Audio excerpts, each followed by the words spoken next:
अस्सलाम वालेकुम रहमतुल्लाहि वबरकातुहू। डियर स्टूडेंट्स, कैसे हैं आप? उम्मीद है आप लोग खैर आफियत से होंगे। आपका उर्दू का पेपर है, बट उससे पहले प्रेजेंटेशन बहुत ज़्यादा ज़रूरी है कि उर्दू के पेपर में प्रेजेंटेशन किस तरह से आप लोगों ने क्वेश्चंस को अटैम्प्ट करना है, अशार की तशरीह किस तरह से करना है, ये बहुत मैटर करता है। ठीक है, अमूमन जो अच्छी प्रेजेंटेशन वाला बच्चा जो है, ज़्यादा पढ़ने वाले बच्चे से नंबर ज़्यादा निकाल जाता है। ठीक है, तो आपने क्या करना है, प्रेजेंटेशन को बेहतर रखना है। तो आपके पास क्वेश्चन नंबर जो 2 होता है हिस्सा इंशाइया का, उसमें जो है हमारे पास आ जाता है जी अशार की तशरीह।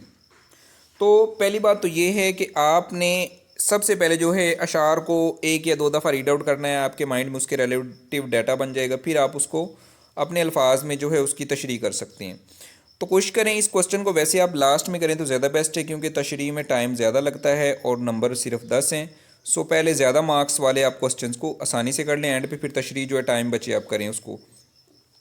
तो तरीकाकार ये है, शेड नंबर 1 है, आपने वो लिखना है। ठीक है, उसके बाद शेर लिखेंगे तो अच्छा इम्पेक्ट पड़ेगा, मार्कर से आपने उसको लिखना है। उसके बाद उस नज़म का नाम लिखना है, शायर का नाम बताना है। नेक्स्ट आपने जो है मफ़हूम को भी माइंड में रखते हुए थोड़ा बहुत जो है मफ़हूम भी उसका लिखना है। नेक्स्ट तशरीह आपकी हो जाएगी। तशरीह में आप लोग जो है कोटेशंस को, अक़वाल ज़री को, अशार को माइंड में रखेंगे तो एक अच्छा इम्पेक्ट उसका पड़ता है। ठीक है, आपने इस तरह से उसको डन करना है।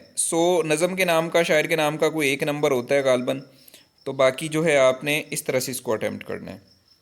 अगला काम आ जाता है जी पैराग्राफ की तशरीह किस तरह से करनी है। अब पैराग्राफ में भी आपको पता है कि बस चॉइस होती है, तो उसमें आपके पास अलिफ को कर रहे हैं या बे को कर रहे हैं, जो भी है उसमें आपने सबक का नाम लिखना है, मुसन्नफ़ का नाम लिखना है, और फिर जो अंडरलाइन वर्ड्स हैं उनका प्रॉपर देखें खूबसूरत तरीके के साथ अल्फाज, और फिर जो है मानी, और इधर जो है आपने फिर अल्फाज लिखने हैं, फिर उनके नीट एंड क्लीन मानी लिखने हैं। ठीक है, इस तरह से आपने उसको डन करना है, और फिर आपकी तशरीह शुरू हो जाएगी। और तशरीह के अंदर भी आप लोग जो है अशार का जो है सहारा ले सकते हैं, या फिर किसी की कोई कही हुई बात है, कॉल है, ठीक है, उसको आपने डन करना है, और उसको मार्कर से आप लोगों ने ऑलवेज़ लिखना है। ठीक है, नेक्स्ट आ जाता है जी क्वेश्चन नंबर 4। इम्पोर्टेंट है सवालात जो उनको कैसे अटैम्प्ट करने हैं।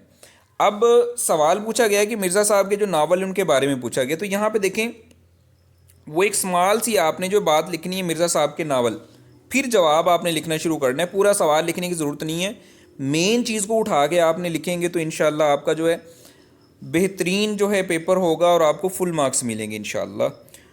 कौमियत के बारे में पूछा गया, तो देखें कौमियत की बुनियाद को पहले लिखा, फिर उसके बाद आपका जो भी सवाल था आप उसको लिखेंगे। ठीक है, इसी तरह से नेक्स्ट मूव करेंगे तो नज़रिया पाकिस्तान का मकासद हो गया, या फिर जो है शाकिर खान साहब के रेलिवेंट सवाल है तो उसको सर्द जंग के बारे में पूछा गया, तो सर्द जंग को आप इस तरह से लिखोगे। ठीक है, फिर जवाब जो है आपने उसका उस तरह से लिखना शुरू करना है। नेक्स्ट क्वेश्चन है जी, आपके पास खलासा आ जाता है, तो खलासे में सबसे पहले आपने सबक का नाम लिखना है, फिर उसके मुसन्नफ़ का नाम लिखना है, और अगर आपको उसका माखज़ याद है तो फिर आपने उस माखज़ को लाजमी ऐड करना है। ठीक है, अच्छा इंप्रेशन पड़ता है। नेक्स्ट खलासे की हेडिंग देनी है, और दो डॉट लगा के जो इस तरह से आपने जो उसको लेके चलना है। इस तरह से आपका जो है खलासा, उसमें भी अब अशार और जो है हदीस वगैरह जो है ऐड कर सकते हैं। तो लास्ट में सवाल बचता है जी हमारे पास वालदैन की इताअत के रेलिवेंट मज़मून, जो है कोई भी मज़मून आ जाए, उस मज़मून की वाज़ेह तौर पे आपकी हेडिंग होनी चाहिए, फिर मज़मून को शुरू करना है, फिर उसके रेलिवेंट कोई हदीस, कोई जो है कॉल, कुछ भी, कुछ अशार का सहारा ले सकते हैं आप, लाजमी इन चीज़ों को ऐड करेंगे। इस तरह से आपने जो अपना सारा जो है पेपर अटैम्प्ट करना है, और जब आप इस प्रेजेंटेशन के साथ जाएंगे तो इंशाल्लाह आप जो है 65+ मार्क्स जो है उर्दू के पेपर में आप लोग आसानी से इंशाल्लाह जो है निकाल लेंगे। ठीक है, इस तरह से आप जो है मार्कर का इस्तेमाल करना है। आपने क्वेश्चन जहाँ पे ख़त्म हो रहा है, देखिए इंपॉर्टेंट और ख़ूबसूरत चीज़ ये वाली है, किस तरह से क्वेश्चन ख़त्म हुआ है तो हमने इसको किस तरह से इस्तेमाल किया। ठीक है, मिलते हैं नेक्स्ट वीडियो में, दीजिए इजाज़त, दुआओं में याद रखें, अल्लाह हाफिज़।